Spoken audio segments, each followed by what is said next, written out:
Hello and welcome to Learn Spanish on SpanishDict.com. I'm Paralee Whitmire and I'm your teacher. Today you'll be learning about food vocabulary as well as definite and indefinite articles like el pollo, la fruta, unos huevos, unas papas y mucho más. ¡Vámonos!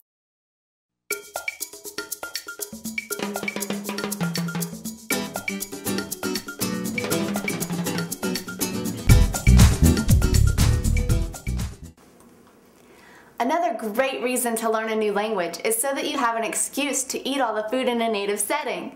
Food really brings people together and gets them talking. So let's learn some food vocabulary as well as how to say the, a, some, and a few.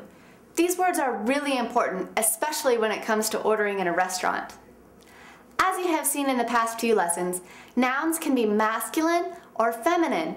Some nouns are easy, like men and boys are masculine, and women and girls are feminine. But what about an egg or a potato? How do you know if it's masculine or feminine? Do you remember how the adjectives that end in an O are masculine and adjectives that end in an A are feminine? The same rule applies to most nouns. Let's take a look. The word for egg is huevo, and it ends in an O, so that means that it's masculine. The word for potato is papa and ends in an A, so that means it's feminine. Now, nouns don't like to be alone in Spanish, so they usually carry around something that you call an article. So instead of huevo, you're going to have el huevo. El huevo can mean the egg or simply just egg. Huevo is also masculine and singular. That makes el the masculine and singular definite article. Now papa is feminine and singular, so its definite article is different. Instead of el, you use la. La papa means the potato or simply just potato. Now, while el and la sound a lot different in Espanol, they mean the exact same thing in English, the. Let's practice a little bit. How would you say the egg in Espanol? Bien, el huevo. And how would you say egg? El huevo. The same thing. Muy bien. What if you had more than one potato or more than one egg? What would you do to make it plural? If it ends in a vowel, all you have to do is add an S to the end. So huevo becomes huevos. And papa becomes papas. Very good. And just like el and la are different because they have different genders, they're going to be different when they're plural as well. The plural form of el becomes los. So el huevo and los huevos. La papa becomes las papas. Now, keep in mind that if the noun is plural, the definite article also has to be plural. Just like if the noun is masculine, the definite article has to be masculine. Are you ready for some practice? How about el queso? El queso is the singular masculine form of cheese. El queso. First, let's take it in steps. How would you make queso plural? Add an S to the end. Quesos.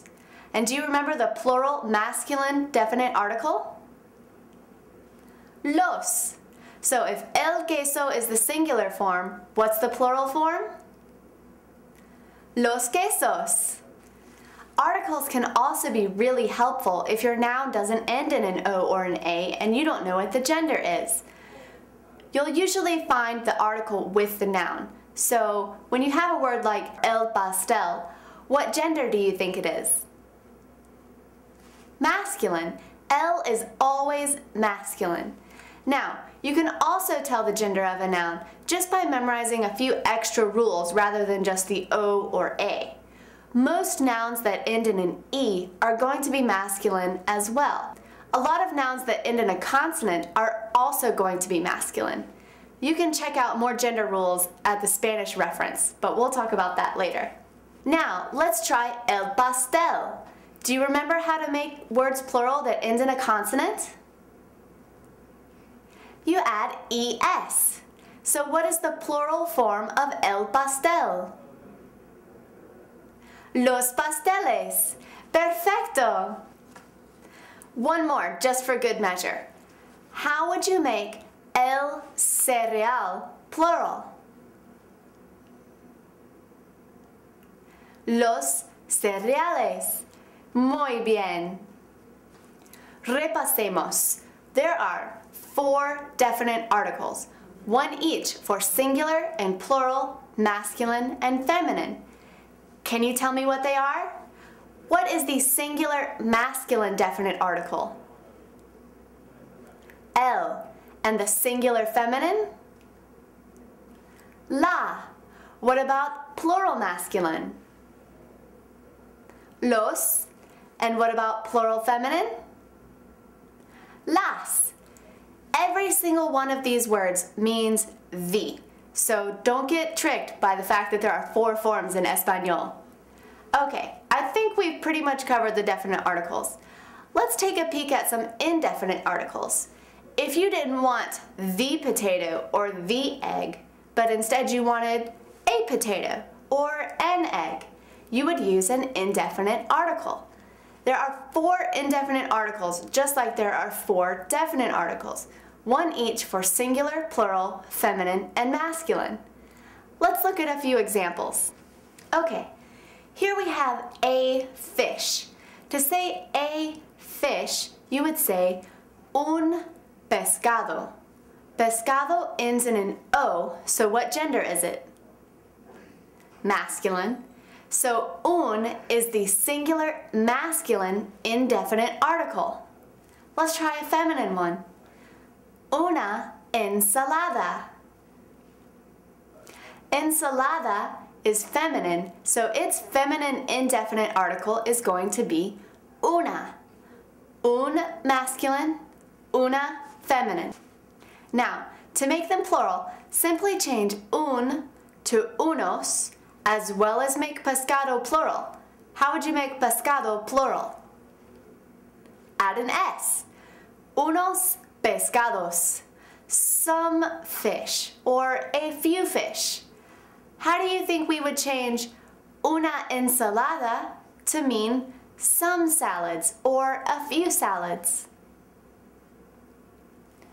Add an S to both words.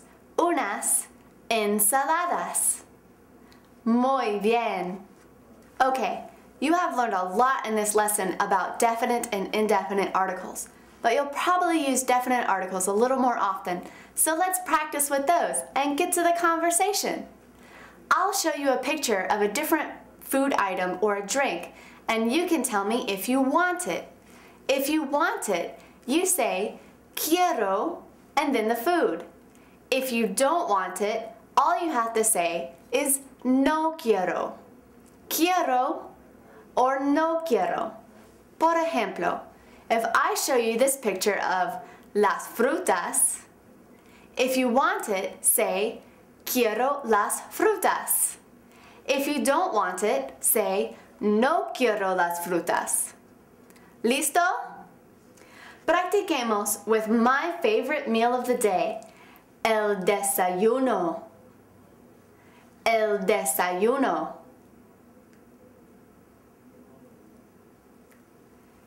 El jugo de naranja.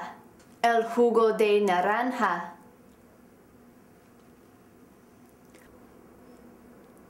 Los huevos. Los huevos.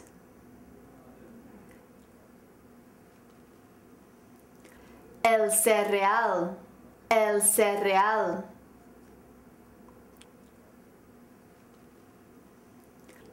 El té. El té. Ahora, el almuerzo. El almuerzo.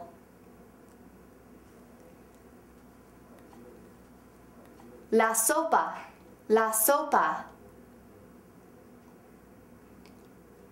La fruta, la fruta. La ensalada, la ensalada. El agua, el agua. Y finalmente, la cena, la cena. El pollo, el pollo. El arroz, el arroz.